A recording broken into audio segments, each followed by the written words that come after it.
네, 앞서 확인하신 대로 이 아시아 증시는 전반적으로 오름세를 탔습니다. 중일 관계 회복에 대한 좀 기대감이 번지면서 마지막 거래일은 일제 좀 상승 쪽에서 마무리 짓는 모습이었는데요. 이번 주는 어떤 흐름이 펼쳐질지요 전망해 보겠습니다. 중국금융연구소의 조용찬 수석연구원입니다. 연구원님 안녕하세요. 예, 안녕하십니까? 네, 반갑습니다.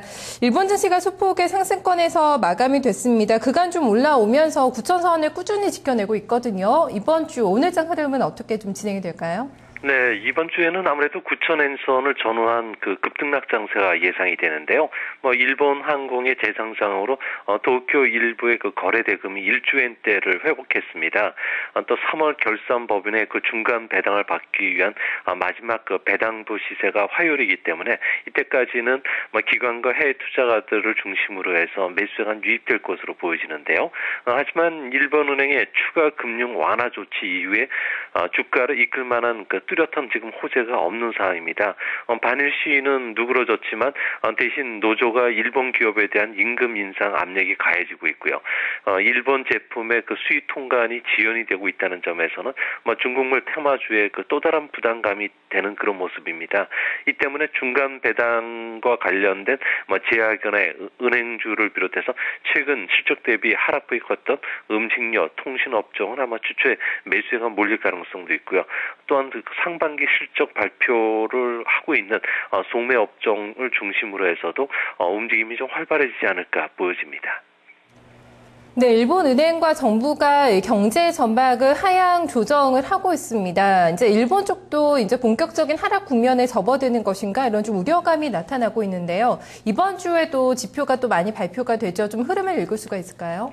네, 이번 주에는 아무래도 그 생산이라든지 판매 그리고 소비자 물가 지수와 같은 주요 지표들이 발표가 되는데요. 8월 산업 생산 같은 경우에는 전월 대비 전혀 변화가 없을 거로 보여집니다.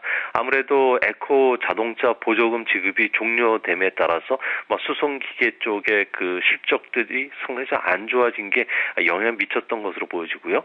8월 소매 판매 같은 경우에도 마이너스 0.2%로 자동차 판매가 줄면서 2개월 연속 마이너스를 기록했을 것으로 보여집니다.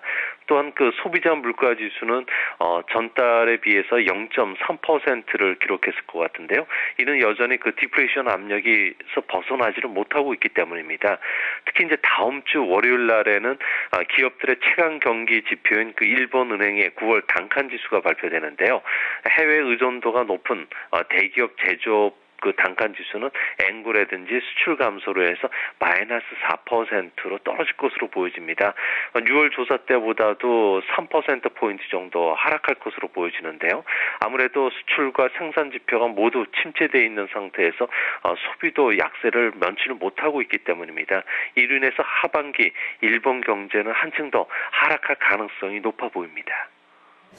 중국장은 어떨까요? 매일 좀 2차선이 깨질까 말까 좀 조마조마합니다. 이제 또 본격적인 연휴에 들어가게 될 텐데요. 지수 어떻게 좀 만들어 놓을까요? 어떻게 예상하세요? 네, 아무래도 좀 소폭 반등할 것으로 보여지는데요. 중국 증시는 정책 증시라는 이야기처럼 중국의 그 차기 지도부 선출을 위한 그 18차 전국 당 대표대회가 10월 10일 날 개최될 것으로 예상이 됩니다.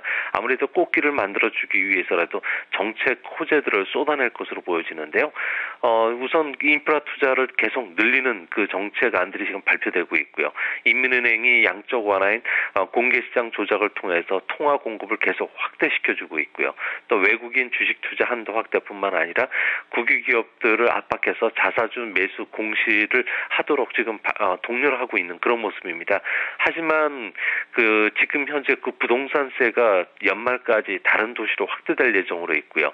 또 국경절 장기 연휴이기 때문에 개인들이 주식 편입 비중을 좀처럼 높이지 않으려는 것도 좀 주가 반등폭을 제한시키지 않을까 보여집니다. 여기에 내년도 경제 전망 보고서를 내놓는 기관들마다 경기 침체가 장기화되고 있다고 좀 밝혀지는 것도 아무래도 악재될 수가 있는데요. 이 때문에 관광이나 교통과 같은 그 장기 연휴 그 수혜주를 중심으로 해서 종목장이 펼쳐지지 않을까 보여집니다. 네, 알겠습니다. 오늘 분석 잘 들었습니다. 고맙습니다. 예, 감사합니다. 네, 월요일장 아시아 증시를 전망해봤습니다.